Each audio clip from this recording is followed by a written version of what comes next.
Assalamualaikum warahmatullahi wabarakatuh. Yang kami hormati Bapak Dian Berlian Saputra, SMM. Pada kali ini kami kelompok 2 ingin mempresentasikan dengan judul makalah Pajak Penghasilan Final berdasarkan PPh Pasal 4 Ayat 2, Konsep Implementasi dan Studi Kasus Tabungan Giro. Yang pertama, izinkan kami memperkenalkan diri. Saya Ahmad Ilham Fauzi dari kelas 643B06 dengan NIM 64240113. Perkenalkan, saya Melalis Dia dengan NIM 64241526. Nama saya Safiatul Habibah dengan nomor induk mahasiswa 64242479.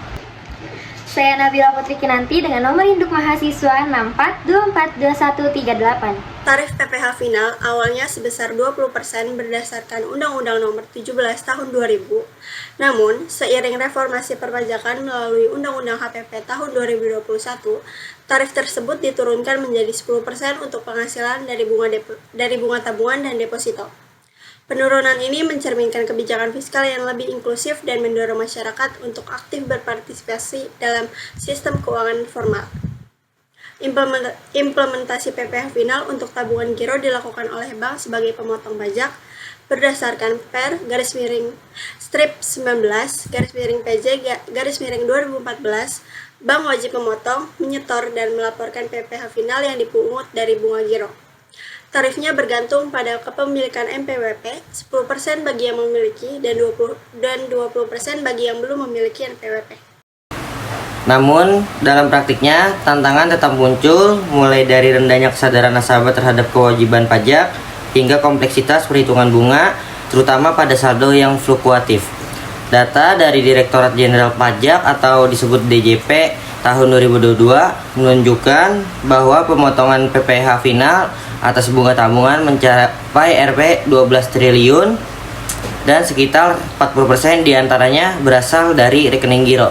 Menariknya, angka ini meningkat 15% dibandingkan tahun sebelumnya, yang menunjukkan bahwa penurunan tarif justru berhasil memperluas basis pajak.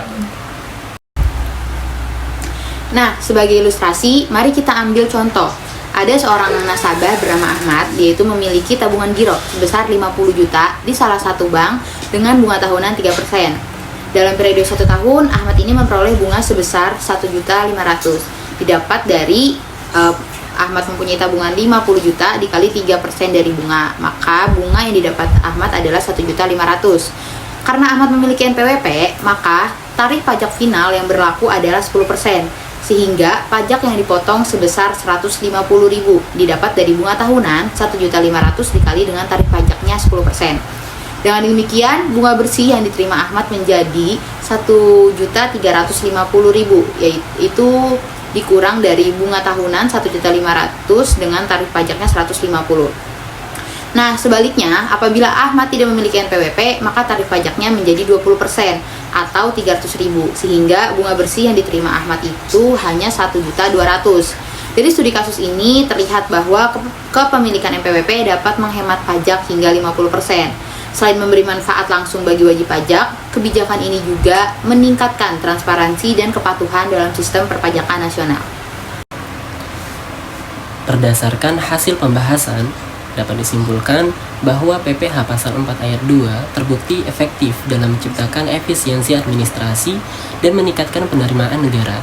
Pemotongan pajak melalui bank merupakan sistem ini lebih sederhana, meskipun tetap membutuhkan peningkatan edukasi kepada masyarakat agar pemahaman mereka semakin baik.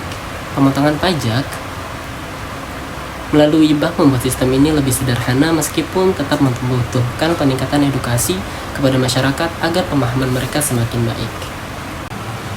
Sebagai saran, kami merekomendasikan 4 hal utama. Yang pertama, masyarakat perlu memiliki NPWP untuk mendapatkan tarif pajak yang lebih rendah. Kedua, pemerintah sebaiknya terus memperkuat edukasi pajak melalui media digital agar lebih mudah dijangkau oleh generasi muda. Yang ketiga, bank diharapkan lebih transparan dalam memberikan informasi pemotongan pajak kepada nasabah. Dan yang keempat, penelitian lanjutan dapat difokuskan pada dampak PPh final terhadap perilaku menabung masyarakat di era digital. Dengan demikian, Dapat disimpulkan bahwa pajak final bukan hanya sekedar instrumen keuangan, tetapi juga cerminan sinergi antara negara, lembaga keuangan, dan masyarakat dalam mewujudkan sistem ekonomi yang adil dan berkelanjutan. Sekian penjelasannya dari kelompok kami. Kurang lebihnya mohon maaf. Wassalamualaikum warahmatullahi wabarakatuh.